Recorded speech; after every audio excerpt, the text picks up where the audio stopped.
Hello, everyone. Welcome to this webinar that's focused on cybersecurity in your business. I'm going to give it a minute or two to let everybody stream in. Just want to welcome you on behalf of BizGap and Florida SBDC at FIU.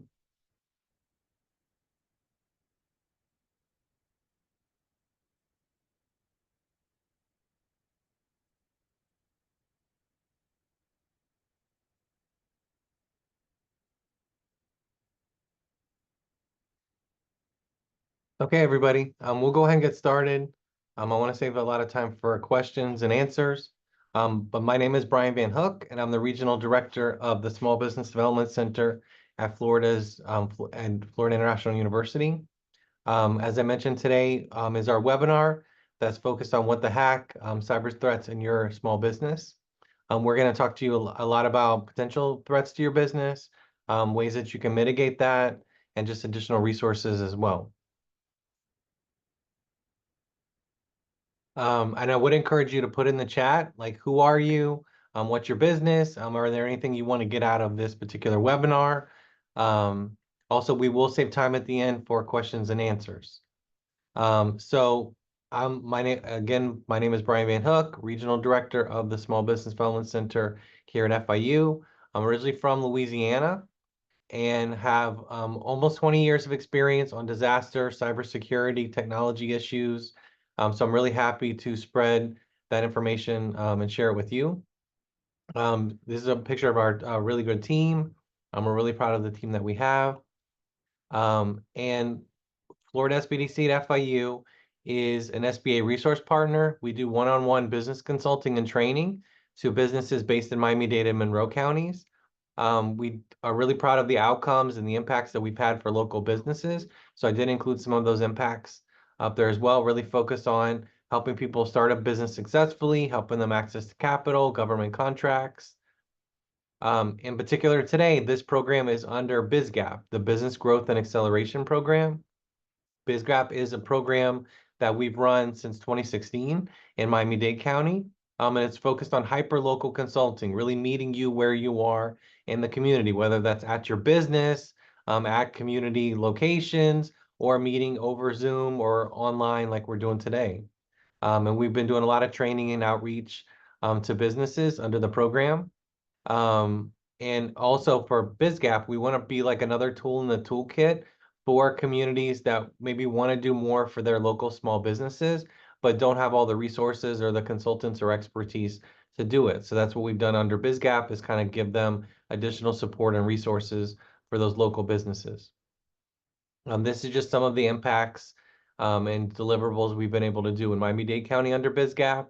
As we said, canvassing door to door in commercial corridors, doing community trainings, consulting businesses, also launching businesses and helping with capital and contracts. Particularly this BizGap program is focused on Florida's 27th congressional district. I do have a slide up there. It was funded by a grant from the SBA, the Small Business Administration. The district is the 27th congressional district runs from City of Miami, downtown Miami, Little Havana, over to Key Biscayne, and then down to Coral Gables, Kendall, Westchester, Cutler Bay, Palmetto Bay. There's about 86,000 businesses in that particular district, and it's one of the largest congressional districts in Miami. For this particular project in District 27, we're focused on three main activities: training, outreach, and door-to-door canvassing, one-on-one business consulting, and also doing data mapping and surveys of small businesses in District 27. And our goal is to assist over 1,000 businesses in the district by December of this year. We're well on the way. I think we're approaching 600 businesses assisted so far. And we're doing that through consulting and training as well. So now that you know about me, now that you know about our center, now that you know about BizGap, let's get into the presentation. As we said, this is for business owners who are concerned about cyber attacks and want to get smarter and learn about resources they can protect their business. I'm going to talk to you today about the cyber threat landscape. I'm going to talk to you about why hackers are targeting small businesses and how they're going to try to attack your business. Some critical information that you may have in your business that people want to hack or steal, and then best practices and resources that you can take advantage of.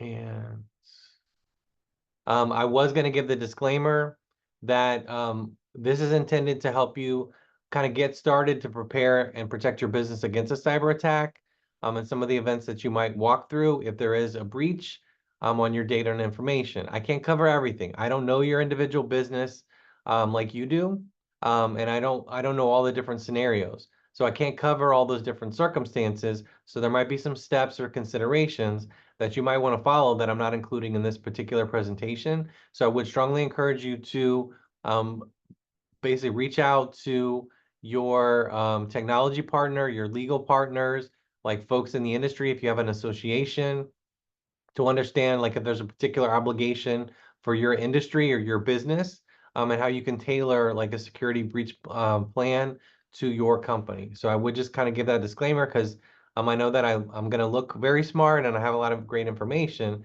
but I can't cover every particular scenario for your business. But feel free to reach out if I don't answer everything after the webinar in the chat, because we do want to get you additional information that you can use. First, I just want to start with like the law.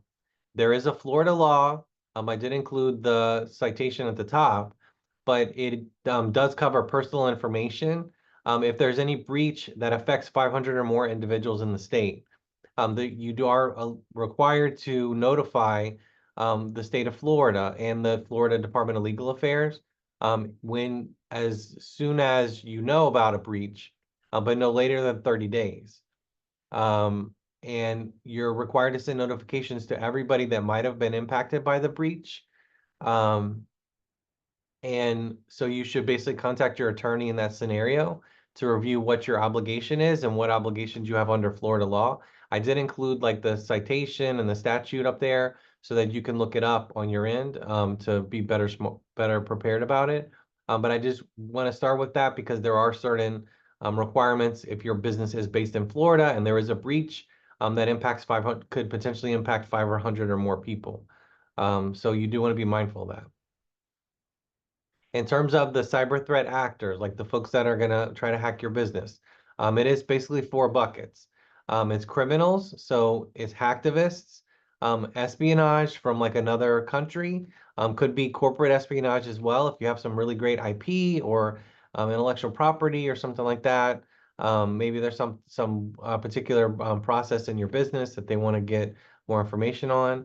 And then you will have instances of war. Best example would be like Ukraine and Russia. I know that there's been other hacks as well, but basically those are kind of the four buckets. The main ones that you would see would be criminals, basically people trying to do it. There may be folks that are hacking that are affiliated with the government that are trying to get sensitive information and other things like that. But I would say less recently about hacktivists and less about war, unless you're very active in Europe or overseas or in Asia and things like that.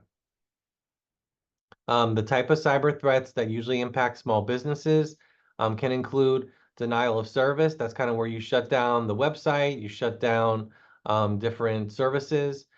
Spear phishing and phishing. We'll talk about phishing in a minute. Ransomware, spyware, email spam, old school computer viruses, physically stealing the device. So taking a hard drive, taking a laptop, taking an iPad, and then kind of using it, taking it to a separate location and basically being able to use it. And then IoT hacking as well. So that's like cameras and things like that. Like I said, phishing is where you're getting an email, a text, a pop-up message that wants to trick you into clicking on a link and giving them more information. Sometimes it could be like a bank account, like information, routing information, your username and password for a particular site.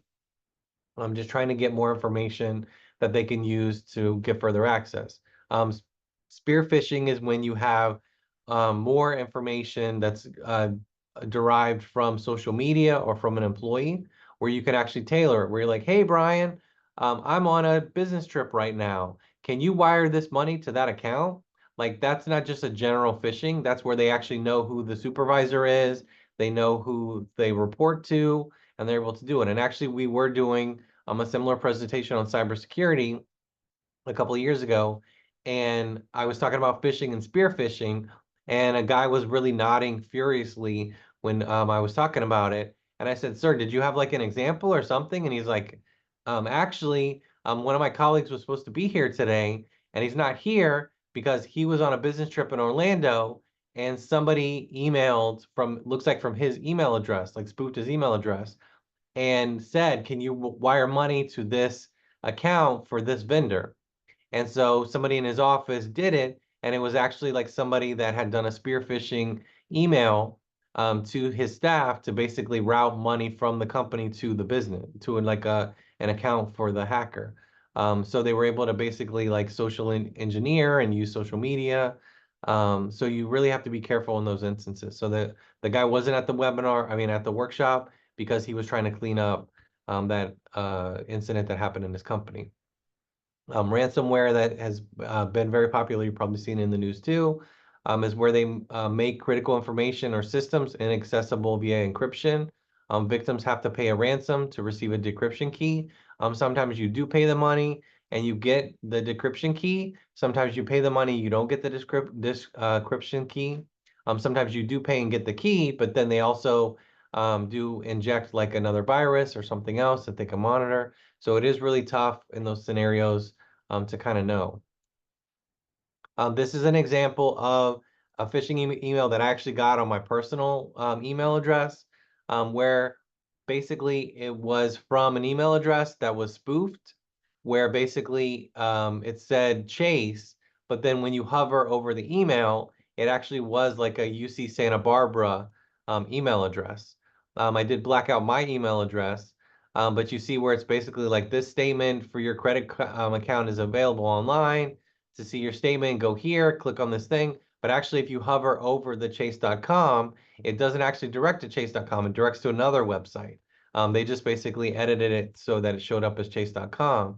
And then you're putting in your username and your password. Actually, for me, the first red flag was I don't have a Chase account.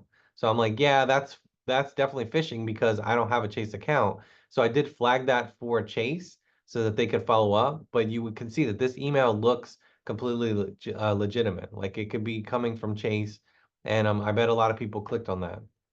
Also, I know when you do like phishing tests in your company, you can actually structure where it's like a free Pizza Hut coupon or something. So actually, we've done phishing tests on our team in the past just to raise awareness and also just kind of see if there's vulnerabilities for the center. And one of the options was a Pizza Hut coupon. Click here for a free Pizza Hut coupon. So I know anybody would probably do that because everybody likes free pizza. In terms of the cost of a breach, there are basically some things that aren't necessarily measured in dollars and cents, such as loss of reputation, loss of trust, loss of brand image. You have to think about all those hacks that have happened to like retailers, where it was like Target, or other places like that, where people probably are a little more careful, might not go shop at Target again, might not use their debit card to shop there. So that does definitely impact it. So, but it's loss of reputation, loss of trust, brand image. Then there's the things that you can actually quantify in terms of losing customers. If you have any legal fines, or legal fees, investigation fees to help have a cyber firm investigate and check it out. They may raise your insurance rates. And then if you have any government contracts or local contracts, you might lose those contracts as well. So you do want to just be mindful of like what it might actually cost your business if you're not paying attention to cybersecurity, and kind of tightening up things around like sensitive information. And then the thing you need to be aware of is just more things are online, more things are over apps. So customers do expect security for the shop that they're working with. They do have choices where they can do business, and security has always been a major consideration. So in all things being equal, if they're concerned about your website because there's been breaches, or your company, that may be an excuse for a customer not to do business with you, and that definitely impacts your bottom line. There are a lot of good stats out there related to cybersecurity. They do talk about 60% of small businesses shut down within 6 months of a major cyber attack. Verizon has put out there that 71% of investigated data breaches were for small businesses with 100 or fewer employees. It's not always the big companies that you think about, like Sony, like we said, Target, some of the other ones, or like a lot of healthcare, like institutions have also had hacks as well. Businesses with 10 or less employees are most frequently targeted, but a lot of small businesses don't really understand that. So I do want to get into that. I also was going to mention here in Miami. I know the city of North Miami had a hack recently where there was a hack of some of their systems. So it's something that got a lot of publicity. So just like we're here in Florida, we all are on the ocean, we do fishing. Just like you want some like a small fish to catch a bigger fish, or like the fly or a minnow to catch the fish. That's basically what you're talking about in terms of this. So, like I said, first thing is supply chain. They might not actually want to hack your business for something you have, but you might be an entry point to larger companies, larger vendors, a contractor, or like a portal. You might be able to get access to a bigger portal that they want to get into through your company. Small businesses, you guys are easier targets because you don't have the budget, the time, or the expertise to have really advanced security measures. You can think like old school, olden times, where you had a big castle. Maybe somebody doesn't want to go attack the castle, but they might go if it's like wooden fences or if there's no defenses or whatever. So that's kind of where you're going to go first, and then you're going to kind of go over to the castle, maybe that's like a little better defended. And then a lot of small businesses always consider that they don't always have information or data that people want to steal, but there is employee data, there's customer data, there's credit data, credit card data, health data, and intellectual property. So you do have things that would be valuable for somebody either to ransom or to access. So don't sell yourself short in terms of what your business has access to. And then bottom line is, a lot of these hacks are basically big, like millions, thousands or millions of victims, and they only need somebody to click once to get on, to have them, and then to basically get some funding from them, some money. So you're basically one of like thousands or millions that is, and it's just a matter of who clicks on the link or who opens the email or who does whatever. For a ransomware campaign as well, there is a good return on investment. So they could basically spend about 5,900 bucks for 1 month, but it could bring in about $90,000 in revenue. So that's a good use of the funding and a good use of their time. And then, so what I would encourage you to do is just like when you're doing business, you're trying to get in the mind of your customers. So you're trying to think like your customers. How can you improve your service or your products? How can you reach more customers? Kind of like what's the best way to, market to them? So in this particular instance, I would say kind of think like a hacker, where you kind of think about your business and you can kind of understand where you may have some vulnerabilities for the business. The first tip that we share is it's your data. So you want to know what is going on with your data. Where is it?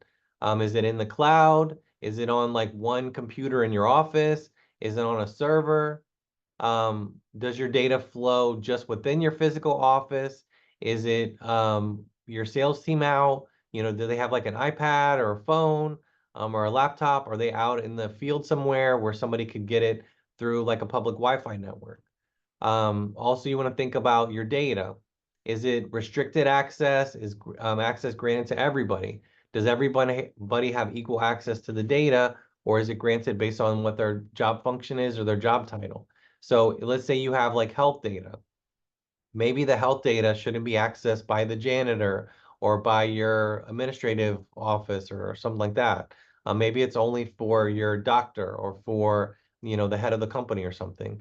Same thing with financial data. You don't necessarily want everybody having access to financial data, salaries, date of birth, those type of things. Maybe it's only restricted to people that are in HR. So you do need to think about that type of access because those are things that you can easily button that up within the business just to ensure you don't have any vulnerabilities. Also, you want to think about your data. Is it encrypted when it's resting? Is it encrypted when it's in transit? Is anybody able to like kind of jump in and get access to it? And then also for the data, like we said, some data may not be sensitive, so maybe more people can have access to it. Or there are particular data sets that maybe they should be restricted and be more sensitive in terms of your team and the public. The second tip is how's your data monitored? So is there a log that records each and every person or system that touches or attempts to touch sensitive data? These are things that are going to be asked if they do an investigation, if they're trying to discover where there was a breach, what did they look, what did they access? So like we say on the slide, basically data breach researchers want you to have like a security information and monitoring system so that it can help you with discovering like a malicious attack, possibly mitigating the attack. It helps you with legal prosecution so that you can kind of follow up after an incident. And then it also does provide details and forensics to an insurance company if you need to make a claim. And we will talk about cyber insurance kind of towards the back of the presentation. But it does help, just like anything where you want as much information as you can get. If you do have that data monitoring system, it can tell you when things are getting into your system or if it's attempting to touch data in your system. It's kind of like a detective, kind of shows you where things are going, what's happening. Really focus on the data. You really want to understand it better. Like, why would it be valuable to somebody who would want to steal it? One of the things we do recommend is, nowadays we have the internet. You can look up for particular companies in your industry that have had a breach. What was taken, when was the breach discovered, what type of cyber attack was it? Those are things that you can actually even ask law enforcement. If you do have contacts with like local law enforcement, we do have FBI offices, Secret Service offices here in South Florida. So those are things that you can reach out to as well. Um, but you can actually find out some of that information on hacks that have already happened. And you want to ask the usual questions like your reporter, like why, how, when, and where, so that you can learn from an incident that already happened, something bad that happened to another company that can help you button up your defenses for your particular company. Okay, so let's talk about critical information. We did reference it earlier. Critical information could be customer information. So basically, just like an Excel sheet of your customers and their contacts and things like that. Financial transaction information, obviously, like routing numbers, like account numbers, those type of things, like the date of transactions. Company websites, those can be basically suspended. Those can be hacked. Employee information, social security numbers, date of birth, those type of things, spouses, because that can also be used for like spear phishing or other attacks. Business partner information, any proprietary information that's specific to your business. Like I said, intellectual property, basically processes, workflows. And then one of the things that is pretty routine is to use your business and your access to a particular portal to get into partner websites. So those are ways that they can kind of hack you, but then get into a larger company. Additional stuff that folks would want to steal or get access to would be customer account information, employee W-2s. We mentioned social security numbers, direct deposit information, any patents, any unique information or software that you might have. Big step, everybody always discusses that, is passwords. You don't want to use your personal information in a password, so use your name, your kids' names. You don't want to use like your pets' names. Those are things that can be found easily. You don't want to use the same password for multiple accounts because if they get access to one account, then they can figure out your username and just use the same, like just use the same password for the other ones. You don't want to use a common word or common phrase or date because those could basically be, easily found out. And then what do they say? Security is the enemy of, like convenience is the enemy of security. When you use the save option or you have a post-it, just like in the image, that's easy for somebody to get physical access to your computer, or even if they get like remote access, they can do it, where you're basically saving the username and password on your computer, and then they're able to remotely get in or physically get access to your computer and get into it by just hitting enter. So you do want to be careful on that. And like most people, when they come in, to do like a penetration test. They'll just like open the drawer that's there, basically look at the drawer, look around the desk. Because for a lot of us, you get a lot of passwords and things like that. It is easier way to do it. Just have a post-it with it on there.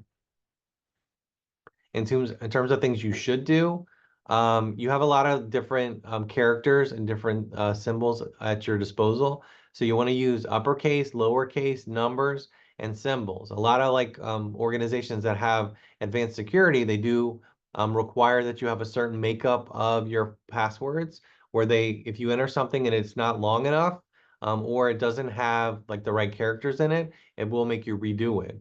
So you definitely want to take advantage of all of those if there's not requirements already, like uppercase, lowercase, numbers, and symbols. You do want to use a minimum of 8 characters. I've seen now where some of them are like more than that, like 10 characters, 12 characters. The longer it is, the tougher it is to access. You want to change those passwords regularly. So you want to have change it. You can change it on a monthly basis. You can change it on a quarterly basis. It's up to you. This quicker, the more regular you change it out, then the more secure your business is. So you do want to basically try to change it out. If that's not something you can require on your network or your systems, it could be something where you do require your team every month to change the password. Also multi-factor authentication, where you have to have a phone, you have to email another email address, and get a code. Those things are super effective because you would have to have access to multiple devices to get access to that particular account. So somebody would have to have access to your computer, have a password, they'd have to have basically access to your phone or like your email address. So they'd have to have a couple different levels of access to be able to authenticate. So it is a good way to be secure. And then I want to talk a little bit about mobile devices. You want to choose your devices carefully because not all of them are created equal in terms of security. Some are better for cameras, some are better for, business, some are better for security. So you want to check in terms of your devices that you're picking, definitely factor in security as part of those considerations. You want to have your team update the mobile device software and the apps if you allow apps on the device, because if it is something you're paying for from your company for use by the team, you can restrict access to mobile apps because those are a lot of times security risks because they might not update the apps or the security on the apps as regularly. You want to have anti-malware on your mobile devices, and then like we talked about, strong authentication and passwords. And you want to encrypt your mobile device communications because if they're on Wi-Fi, it can be stolen or manipulated. Like I said, if I had my way and it was my company, I wouldn't allow third-party software. I know a lot of people like TikTok, a lot of people like Uber Eats, or they like other things like that. Probably it's not professional, and it's also not a security great idea for security to have third-party apps. Like they don't need Pokemon Go or any of these other apps that they have. So you basically want to be really, really considerate about that and make sure that if you're paying for those devices, that you're saying it's only restricted to these apps because it's a company device. Don't wait until it's too late to plan ahead if something is physically lost because people will lose devices. They will have them stolen. So you need to have a plan in place for your company if you do have a physical device that's stolen. You also want to basically don't want to unlock the wireless network. You want to have it where it's unsecured. You want to hide Bluetooth from discovery. So you want to lock down those devices because a lot of times what happens, and I actually had this in a cybersecurity training I was taking, was where the hackers can map out, like in terms of particular networks, and they can mask a public Wi-Fi network that has like similar credentials or a similar name, where folks would kind of naturally migrate to that public Wi-Fi network, especially if it's not where it says ask me before accessing.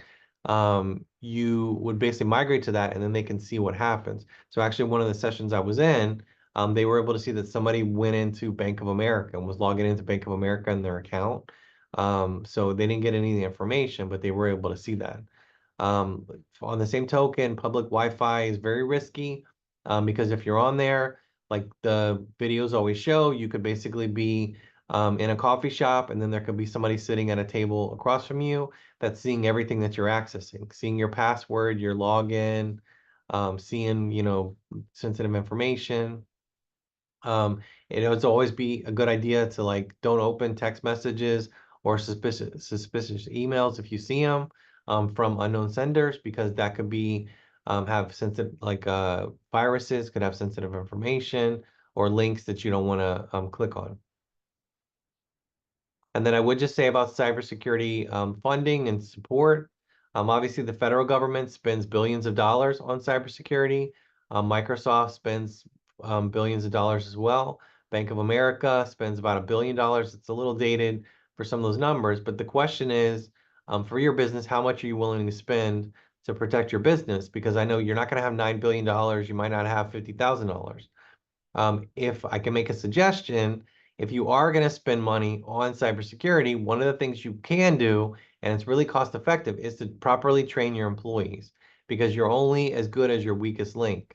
So one of the things I would encourage you to do is, a lot of information is available that's free or no cost. You can basically take advantage of it and actually train your employees on different risks or sensitive data and things like that.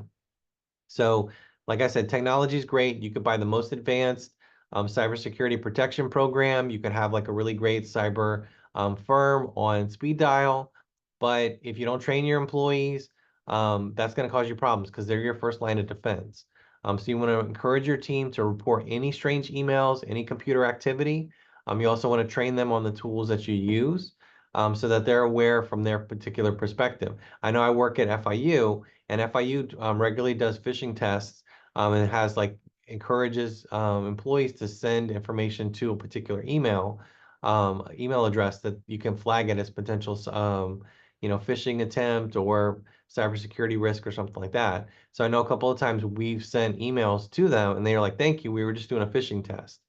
So that actually does kind of train your employees to get out. So that was something that we've done from our centers, and is to do some like different cybersecurity testing and phishing tests, just to see who clicks on it, who forwards it, who does it. And we were pretty happy with the result, that our team was more aware and more cautious on it. These are a couple different websites you can look at. Would encourage you to check them out. InfoSec, KnowBe4. The FCC has a cyber planner website that you can get access to, where you can do like a customizable cyber planner. I would mention it is a little older. It's a little old school, but what do you care? And sometimes if it's free, if you can get access to it. So I would encourage you to do that. Also put up Fortinet up there as well. They do have a training institute. Then some additional security awareness tools. There's a couple of them that are geared towards kids or teens. So I did include those up there. Also did put the FBI up there. So you can go to the FBI website and look it up. And then for Florida, there are some free cyber trainings from Secure Florida, which is the Florida cybersecurity website. There is this Florida Center for Cybersecurity that's based in Tampa, so you can check out their website. And then also did include that there's a safe and secure online website as well. And then before we wrap up the webinar, I did want to just kind of say a few words about remote work. Um, Nowadays, more people are having flex schedules or working remotely, and that does change how you do business. So where businesses allow it, they haven't allowed those employees to work remote during the pandemic and afterwards. This does increase cybersecurity risk, because they're not on your network. They may not be using your devices. So you could have potential data breaches. I did want to include up here, because they do have some good information from the National Institute for Standards and Technology. They have good ways to structure your telework and remote access. Also about virtual meetings, because where people got like kind of Zoom bombed or things like that. Also, there is a library up here that has some good information as well. And then I do have some information up there from the COVID-19 Advisory Center that was included.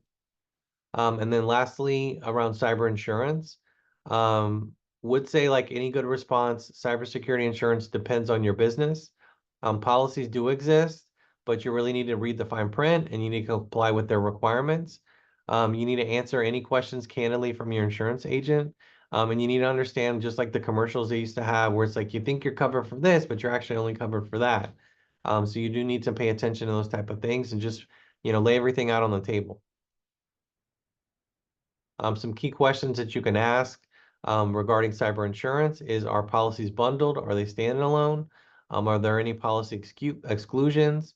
How much coverage does your insurance agent recommend that you purchase based on the size of your business, the number of customers, the number of employees?